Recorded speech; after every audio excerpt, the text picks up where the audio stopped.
are proposed to be added to the purposes of investment-linked deduction, beekeeping and production of honey and beeswax, container freight station and inland container depot, warehousing for the storage of sugar. To promote investment in research and development, it is proposed to extend the weighted deduction of 200% for research and development expenditure in an in-house facility beyond 31st March 2012 for a further period of 5 years. I also propose to provide weighted deduction of 150% on expenditure incurred for agri extension services in order to facilitate growth in the agriculture sector. For the power sector, besides access to low-cost funds, as outlined above, I also propose extension of the sunset date by 1 year for power sector's undertaking so that they can be set up on or before 31st March 2013 for claiming 100% deductions of profits for 10 years. Additional depreciation of 20% in initial years is proposed to be extended new assets acquired by the power generation company.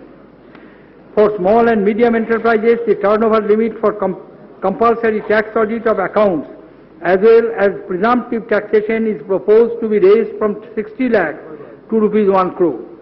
In order to augment funds for SMEs, I propose to exempt capital gains tax on sale of a residential property if the sale consideration is used for subscription in equity of a manufacturing SME company for purchase of the new plant and machinery.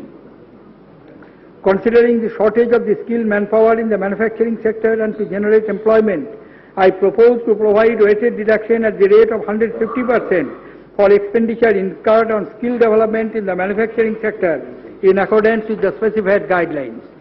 In order to reduce the transaction costs in the capital markets, I propose reduction in the securities transaction tax by 20% from 0.125% to 0.1% on each delivery transaction. In order to moderate the outgo on profit-linked deductions, I propose to extend the levy of alternative minimum tax on all persons other than companies claiming profit-linked deductions. I propose to introduce general anti-avoidance rule in order to counter aggressive tax avoidance schemes while ensuring that it is used only in appropriate cases by enabling a review by a GAR panel. I propose a series of measures to deter the generation and use of unaccounted money. To this end, I propose introduction of compulsory reporting requirement in case of the assets held abroad, allowing for reopening of the assessment up to 16 years in relation to assets held abroad, tax collection at source on purchase in cash of bullion or jewellery in excess of 2 lakhs, tax deduction at source on transfer of immovable property other than agricultural land above a specified threshold, tax collection at source on trading in coal, lignite and iron ore, increasing the onus of proof on closely held companies for funds received from shareholders as well as taxing share premium in excess of the fair market value, taxations on unexplained money, credit, investments, expenditure at the highest rate of 30% irrespective of the slab of income. These are the anti-evasion proposals. My proposals on direct taxes are estimated to result in a net revenue loss of rupees 4,500 crore. I shall now turn to indirect taxes. In a slight departure from the previous years, I shall begin with service tax.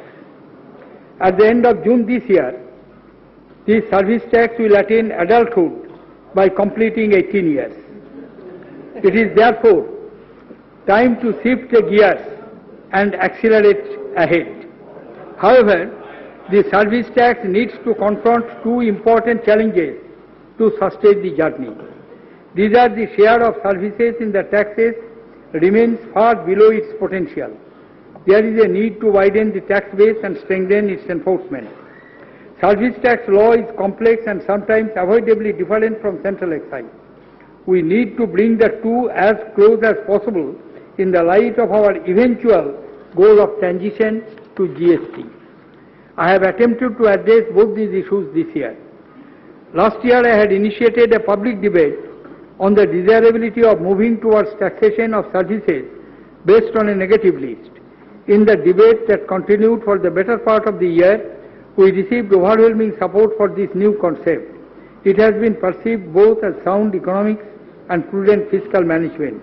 Thus, I propose to tax all services except those in the negative list. The list comprises 17 heads and has been carefully drawn up, keeping in view the federal nature of our polity, the best international practices, and our socio-economic requirements. The important inclusions in the negative list comprise all services provided by the government or local authorities, except a few specified services where they comply with the private sector. The list also includes preschool and school education, recognized education at higher schools, approved vocational education, renting of residential dwellings, entertainment and amusement services, large part of the public transportation, including inland waterways, urban railways, and metered cabs. Agriculture and animal husbandry enjoy a very important place in our lives. Practically all services required for cultivation, breeding, production, processing, marketing, up to this stage the produce is sold in the primary markets are covered by the list. In addition to the negative list, there is a list of exemptions which include healthcare services provided by the charities, religious persons, sports persons, performing artists in folk and classical arts, individual advocates providing services to non-business entities, independent journalists, and services by way of animal care or car parking. To take financial services to the doorsteps in the rural areas, I have also exempted the services of the business facilitators and correspondents to the banks and insurance companies. Construction services relating to the specified infrastructure, canals, irrigation works, post-harvest infrastructure, residential dwellings, low-cost mass housing, up to an area of 60 square meters under the scheme of affordable housing in partnership is also included in the exemption. To make the life of those who already own an apartment a little easier, I propose to raise the exemption of the monthly charges payable by a member to the housing society from 3,000 to 5,000. The year 2012 marks the beginning of the centenary year of the Indian cinema. Despite the changes in the title from Dadasaheb Phalke's Raja Harishchandra to Ra-1 in recent times, the industry has played a pivotal role in unifying our country in the wake of our considerable diversity. To add their spirit of celebration, I propose to exempt the industry from service tax on copyright relating to the recording of cinematographic films. Movement towards the negative list will result in reducing nearly 290 definitions and descriptions in the Act of 54 and the exemptions from the existing 88 to 10, of course merging some of the existing exemptions into a revised notification. In terms of number of pages, the law will be shorter by nearly 40%. As a measure of harmonizing between central excise and service tax, a number of alignments have been made. These include a common simplified registration form and a common return for the central excise and service tax, to be named EST1. This common return will comprise only one page, which will be a significant reduction from the 15 pages of the two returns at present. Revision, application authority, and settlement commissions are being introduced in the service tax to help resolve disputes with far greater ease. Cascading of the taxes has been significantly reduced by permitting utilization of the input tax credit in a number of services such as catering, restaurants, hotel accommodation, pandal, and shamiana and transport sectors. Place of supply rules that will determine the location where the service shall be deemed to be provided are being placed in public domain for stakeholders. Comments and shall be notified with the negative list is put into effect. These rules will also provide a possible backdrop to initiate an informal debate to assess all issues that may arise in the taxation of the interstate service for the eventual launch of GST. I propose to set up a study team to examine the possibility of a common tax code for service tax and central excise, which could be adopted to harmonize the two legislations as much as possible at the right time. While the problems faced by the exporters of the goods with respect to taxes on the import services was addressed earlier this year, disbursement of taxes that go into the export of services has been an irritant for long. I now announce a new scheme that will simplify the refunds without resorting to voluminous documentation or verification. As an added incentive, such refunds will be admissible for taxes on taxable services that have been exempted. Rules pertaining to the point of taxation are also being rationalized, providing greater clarity and removing the irritants. SENVAT credits in a number of areas are being restored. There are a number of other proposals both for facilitation and business and to check malpractices. I do not wish to take the valuable time of this House discussing all these proposals. You will notice that most of these measures are guided by the need to move towards a system that is simple, equitable and progressive, but are unlikely to make the exchequer richer in any significant way. Looking at our vast commitments and to maintain a healthy fiscal situation, I propose to raise the service tax rate from 10% to 12%, with consequential changes in the rates for services that have individual tax rates. My proposal from service tax are expected to yield additional revenue of Rs 18,660 crores, keeping in mind that the share of services in GDP is 59%. You would agree that the proposed increase is not too harsh. Madam Speaker, I shall now deal with the proposals relating to the other indirect taxes.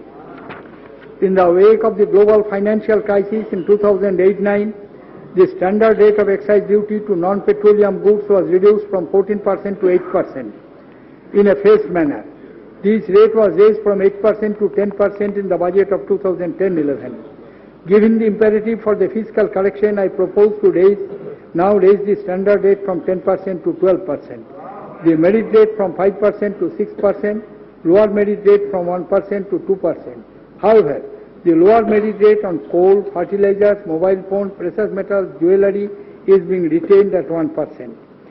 Large cars currently attract excise duty depending on their engine capacity and length. In keeping with the increase proposed in the standard rate, I propose to enhance the duty from 22% to 24%. In the case of cars that attract a mixed rate of duty of 22% plus 15,000 per vehicle, I propose to increase the duty and switch over to an ad valorem rate of 27%. No change is proposed in the peak rate of customs duty of 10% on non-agricultural goods, barring a few individual items. The rates below the peak rate is also being retained. Madam Speaker, I shall now take up relief proposals for specific sectors, especially those under stress. These have been formulated to stimulate the investment and manufacturing growth. Carrying forward the initiative taken for agriculture and agro-processing, in the previous budget I propose to reduce the basic customs duty from 7.5% to 2.5%. Sugarcane planter, root or tuber crop harvesting machine and rotary tiller and weeder, parts of the manufacture of these, to reduce the basic customs duty from 7.5% to 5% on specified coffee plantation and processing machinery, to extend project import benefit to greenhouse and protect cultivation for horticulture and floriculture at concessional basic customs duty of 5%, to reduce basic customs duty on some water-soluble fertilizers and liquid fertilizers other than urea from 7.5% to 5% and from 5% to 2.5%, to extend concessional import duty available for installation of mechanized handling systems of the pallet racking systems in mandis or warehouses for horticultural products. Imports of equipment for initial setting up of the substantial expansions of fertilizer projects are being fully exempted from the basic customs duty of 5% for a period of 3 years up to March 31, 2015. Madam Speaker, in the realm of infrastructure, my proposals address some weaknesses in the troika of power, coal and railways.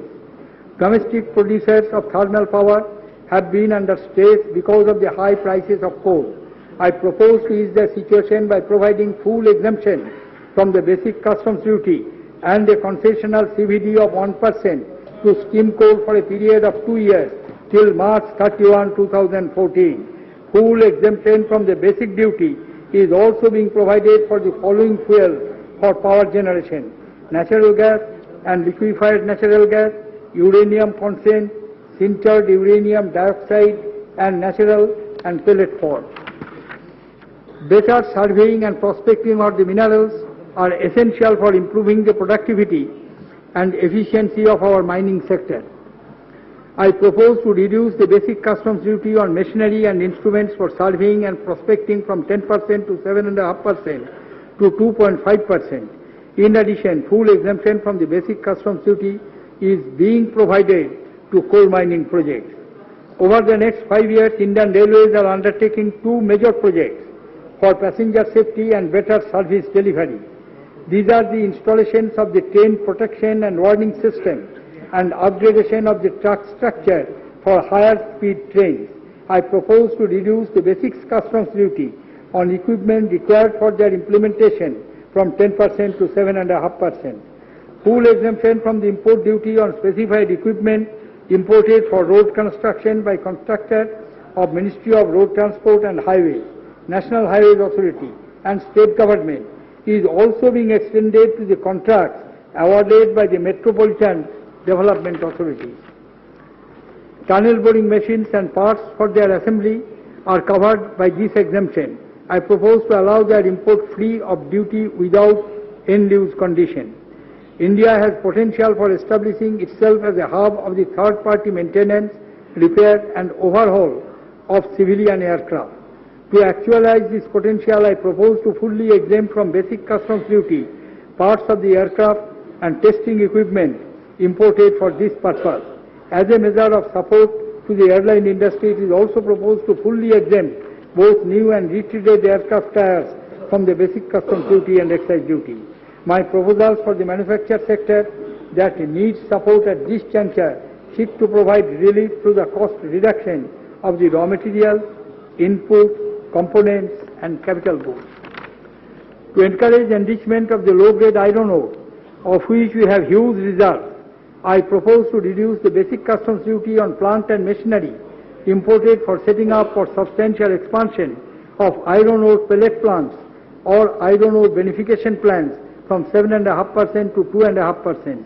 My other proposals related to the steel sector are to reduce the basic customs duty on coating materials for manufacture of electrical steel from 7.5% to 5%, nickel ore concentrate and nickel oxide in hydroxide from 2.5% or 7.5% to nil, to enhance export duty on chromium ore from 3,000 per ton to 30% ad valorem, to enhance basic customs duty on non-alloy flat rolled steel from 5% to 7.5%.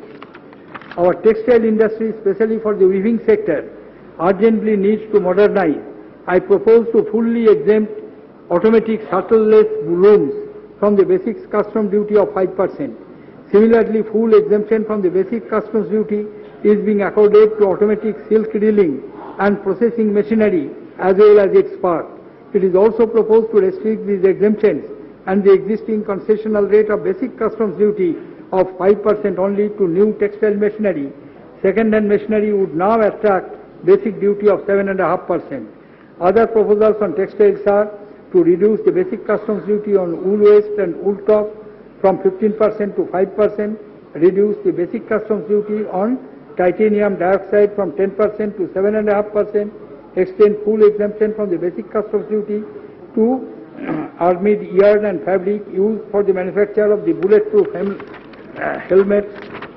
Excise duty of 10% is applicable to branded ready-made garments with abatement of 55% from the retail sale price. Along with the increase in duty to 12%, I propose to enhance the abatement to 70%.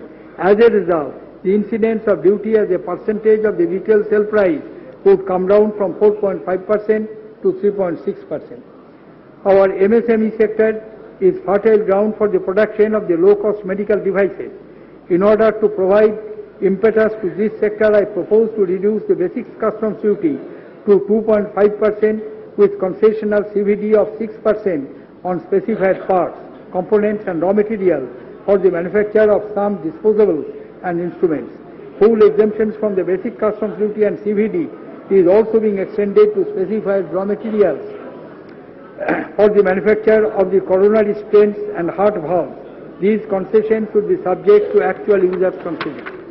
My other proposals to support the manufacturing sector include full exemptions from basic customs duty on waste paper, LCD and LED TV panels, and parts of memory card for mobile phone, reduction of the basic customs duty on specified raw material for the manufacture of the adult diapers from 10% to 7.5% and to 5% with CVD of 6% and nil special CVD. My attention has been drawn to the plight of a few sectors that are highly labor intensive and produce items of mass consumption. As a measure of support, I propose to enhance the basic customs duty on bicycles from 10% to 30% and on bicycle parts from 10% to 20%. Full exemption, this will provide the benefit to the domestic industry. Full exemption from excise duty is currently available to handmade matches, while others attract the standard rate. It is proposed to reduce the excise duty on the matches manufactured by semi-mechanized units from 10% to 6%. It is proposed to extend the concessional basic customs duty of 5% with full exemption from excise duty, CVD, to 6 specified life-saving drug vaccines. These are used for the treatment or prevention ailments such as HIV, AIDS, renal cancer. Protein deficiency among the women and children is one of the most common sources of the malnutrition in India. I propose to reduce the basic customs duty on soya protein, concentrate and isolated soya protein from 30% to 15%, respectively to 10%. Simultaneously, excise duty on all processed soya food products is being reduced to merit rate of 6%. Consumption of iodized salt prevents iodine deficiency and related disease. I propose to provide a concessional basic customs duty of 2.5% along with the reduced excise duty of 6% on iodine. Probiotics are a cost-effective means of combating bacterial infections. It is proposed to reduce the basic customs duty on these items from 10% to 5%. In order to fully realize our potential in the realm of solar energy, solar thermal projects need encouragement. I propose to fully exempt the plant and equipment, etc., for the initial setting up of the such projects from special CVD. Concessions have already been provided for encouraging the consumptions of the energy-saving devices. I propose to fully exempt a coating chemical used for compact fluorescent lamps from basic customs duty. Excise duty on LED lamps is also being reduced to 6%. Specified parts required for the manufacture of the hybrid vehicles enjoy full exemptions from the basic customs duty and special CVD with the concessional excise duty CVD at 6%. This concession is being extended to specified additional items and lithium-ion batteries imported for the manufacture of battery packs for supply to electric or hybrid vehicle manufacturers.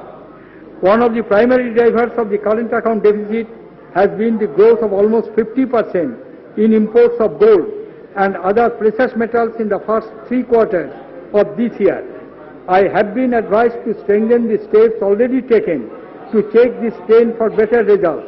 I propose to increase the basic customs duty on standard gold bars, gold coins of purity exceeding 99.5% and platinum from 2% to 4% and on non-standard gold from 5% to 10%. In sync with these, basic duty on gold ore, concentrate and gold bars for refining is being enhanced from 1% to 2%. On the excise side, duty on refined gold is being increased in the same proportion from 1.5 to 3%. In order to prevent round tripping, it is proposed to impose the basic customs duty of 2% on cut and polished colored gems stones at par with diamond.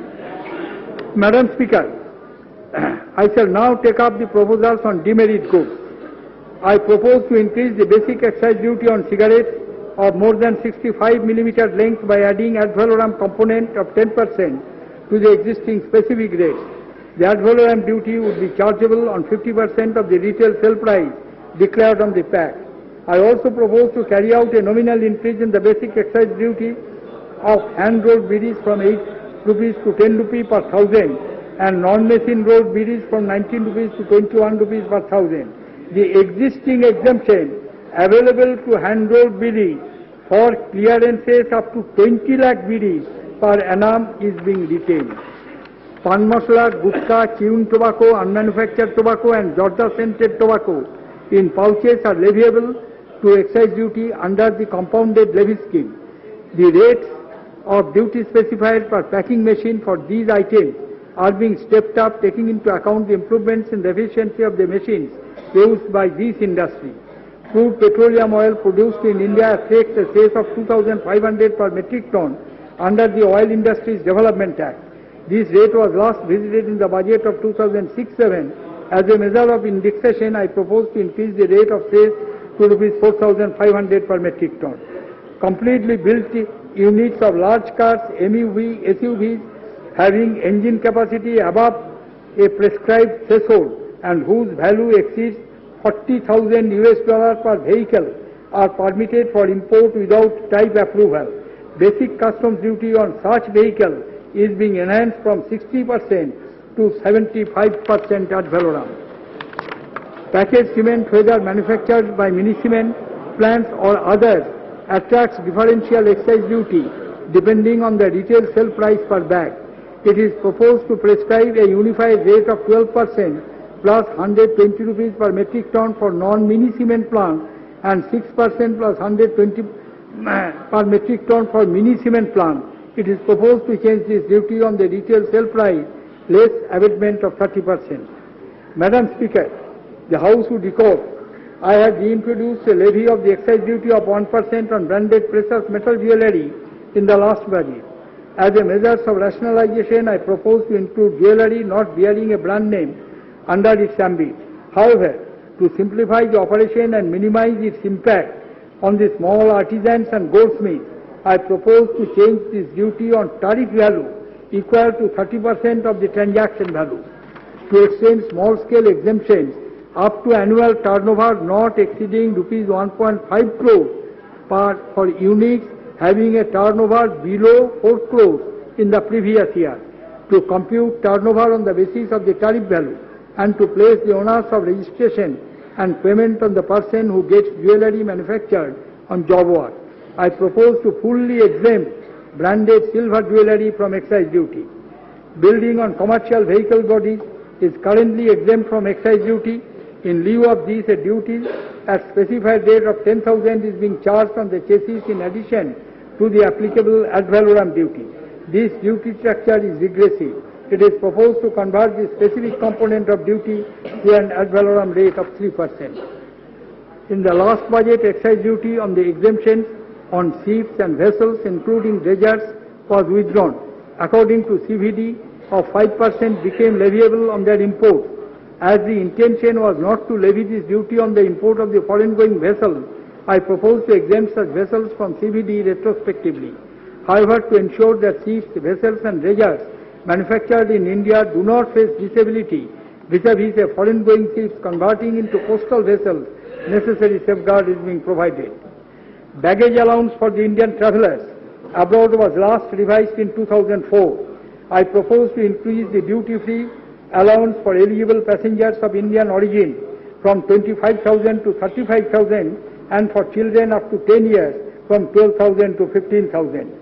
My proposal relating to customs and central excise duty are estimated to result in the net revenue gain of 27,280 crores for full year. My proposal on direct taxes are estimated to result in the net revenue loss of rupees 4,500 crores for the year. Proposals relating to indirect taxes are estimated to result in a net revenue gain of 45,940 crores, leaving a net gain of rupees 41,440 crores in the budget. For the Indian economy, this was a challenging year. A number of global and domestic factors militated against the growth that had revived in the last 2 years. But India has thrived under challenges, and India will do so. In the middle of every crisis, there is also an opportunity.